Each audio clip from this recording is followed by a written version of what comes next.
Kain po tayo mga kanayon. Ulam tayo ng nilagang itlog at saka ihaw na hito.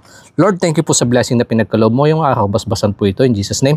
Amen. Sa usawan ko po, bagoong na mayroong nilagang sampalok at saka ihaw na siling panigang. Pwede na yan.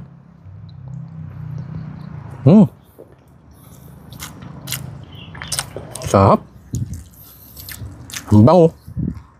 Ang lasa.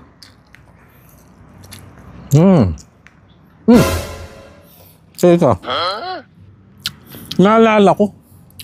Meron ho pala ako dito nilagang bubot na talong. Para naman ho mayroong gulay.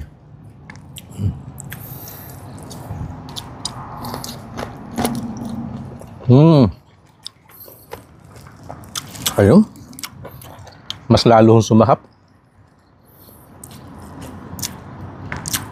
Nagkaroon ng kaunting tamis, anghang, at saka alat.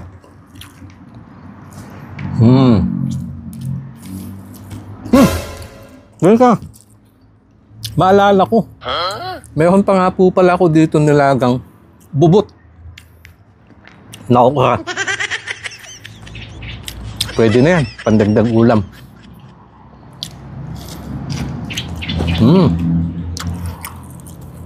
Hindi pwede to. May nagtatago sa loob.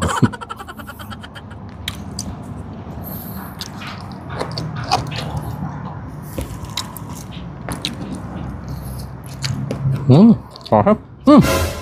Teka. Naalala ko. Muntik ko lang makalimutan.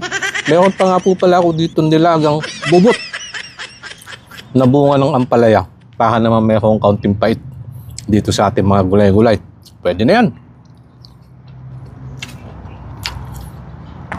Kahap.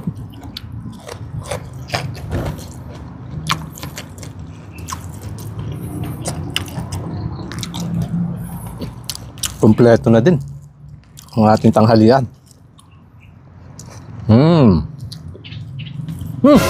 Teka. Maalala ko. Muntik ko na makalimutan. Meron pa pala ako dito nilagang bubot na repolyo. Meron pa ang palaya. Bubot yung pa kung hindi nakakabukadkad. Ganyan pa lang. Ito yung masarap.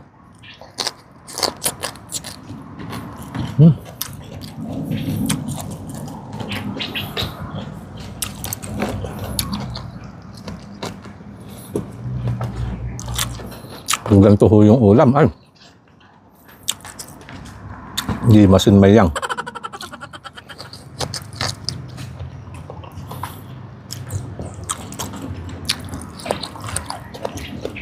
Kahit laga-laga lang, dahil laking bukid, ito ang ating kinamulatan, panalo na.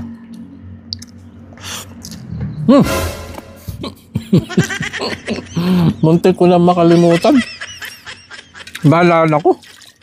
Hindi naman ho ito nilaga. Pero sariwa. Bubot na pechay. Parang pan-transplant pa lang.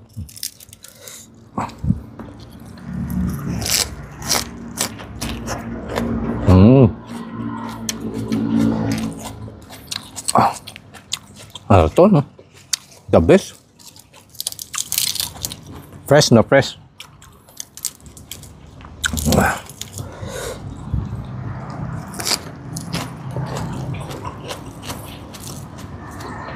Kompleto na yung ating ulam.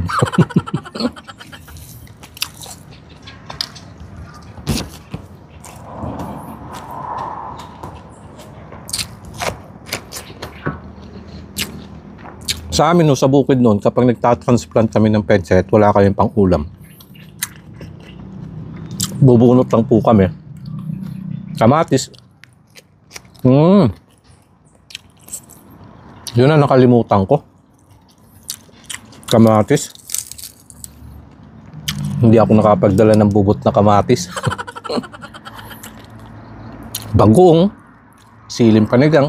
Pechay, ayos na. Sarap.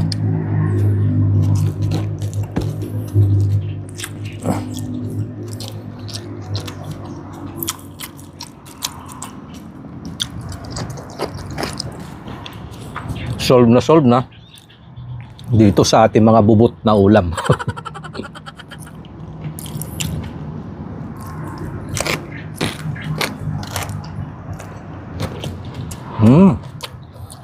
Baha. Muntik ko nang makalimutan. Meron pa pala. Yung medyo bubot na puso ho ng saging. Kaya medyo maliit pa. Napakasarap nito ah.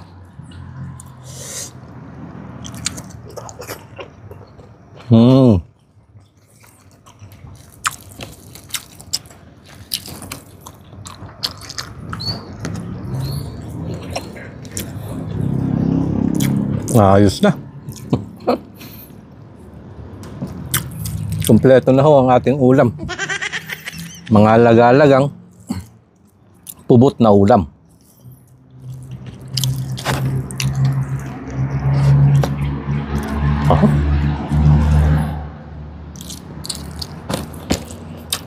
Tingin ko kulang yung ating inilabas kong kanin bahaw.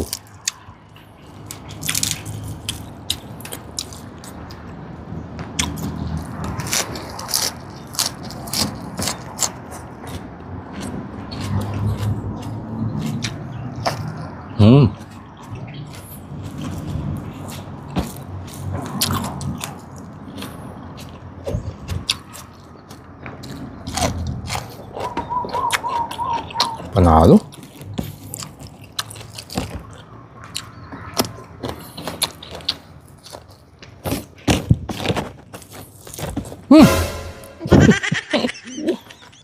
Muntik ko na makalimutan.